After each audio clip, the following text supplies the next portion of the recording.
देखिए हमने पास के अर्थ में कोई वस्तु आपके पास था या कोई वस्तु आप रखते थे, उस अर्थ में आप हैड का प्रयोग अफर्मेटिव में कर चुके हैं। हाँ, हमने सीख लिया है। जैसे मेरे पास पैसा था, आई हैड मनी। मुझे समय था, आई हैड टाइम। उसे समय था, ही हैड टाइम, यानी उसके पास समय था। ऐसे सेंटेंस को हम ट्रांसलेट करना सीख चुके हैं। चलिए अब हम सीखते हैं यूज ऑफ हैड को निगेटिव में कैसे अप्लाई करते हैं, कैसे यूज करते हैं। तो जैसे आगे आपके सामने कोई सेंटेंस कि मेरे पास पैसा नहीं था, उसे समय नहीं था, मेरे पिताजी के पास कपड़े नहीं थे। इस टाइप के सेंटेंस हम कैसे ट्रांसलेट करेंगे, आइए इसी को आज सीखते हैं।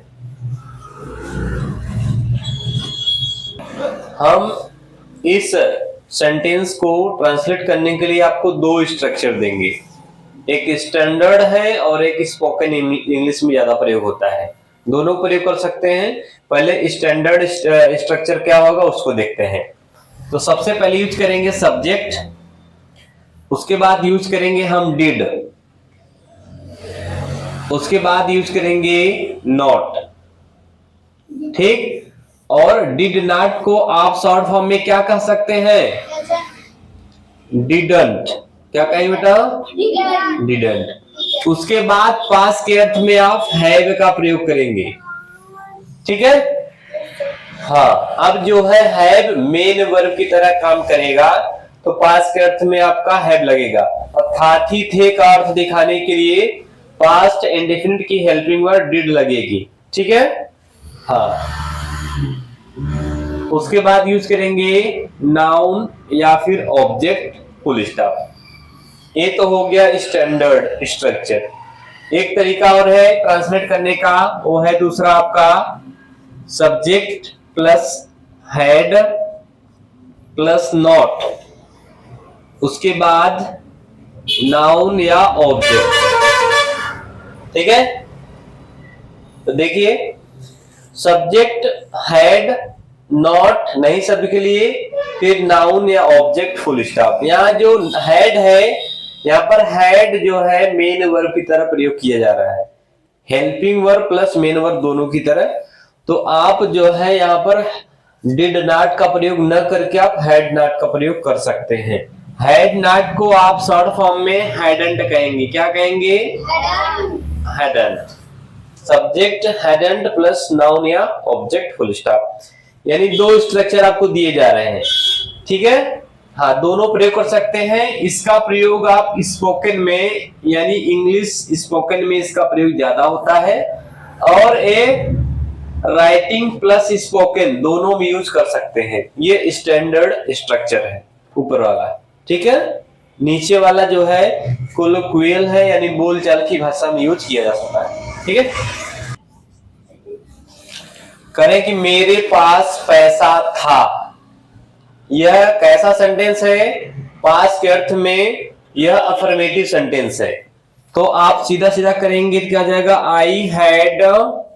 आई हैड मनी, यही होगा। लेकिन अगर यहीं पर ये कह दिया जाए कि मेरे पास पैसा नहीं था, यानी निगेटिव फॉर्मेट में, तो यहां पर क्या हो जाएगा, आई निगेटिव सेंस में आप क्या यूज करेंगे, डिड नॉट। डिड नॉट का प्रयोग सभी के साथ होगा। मैं डिड नॉट को डिडंट यूज कर रहा हूं। ठीक है, तो आप भी करिए, आई डिडंट हैव मनी। एक तो ऐसे हो गया, दूसरा क्या हो जाएगा, आई हैडंट मनी। तो बेटा दोनों सही है, ये स्टैंडर्ड है, एक कोलोक्वियल है। ओके, तो आई डिडंट हैव मनी, यानी मेरे पास पैसा नहीं था या मुझे पैसा नहीं था, या दूसरे तरीके से कहेंगे तो आई हैडंट मनी। ओके, उसे समय नहीं था। उसे समय नहीं था, इसका मतलब उसके पास समय नहीं था। तो उसे मैं यूज कर सकता हूं ही या फिर सी। अब मैं यूज करूंगा डिडंट या हैडंट। ओके, डिडंट का प्रयोग करेंगे तो हैव लगाना पड़ेगा और हैडंट डायरेक्ट यूज कर सकते हैं आप। तो मैं डिडंट यूज कर रहा हूं standard form, see I he didn't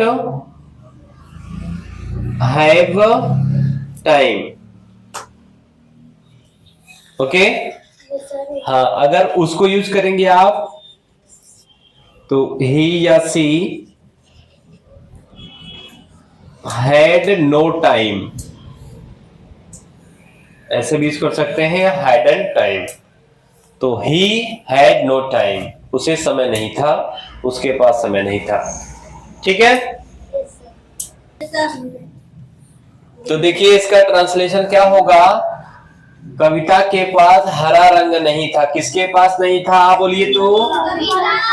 कविता। तो आपका सब्जेक्ट है कविता। कविता नहीं था यानी नेगेटिव सेंस है तो डिडंट हैव का यूज करिए या हैड नॉट का प्रयोग करिए। तो मैं डिडंट यूज कर रहा हूं, डिडंट हैव ग्रीन कलर।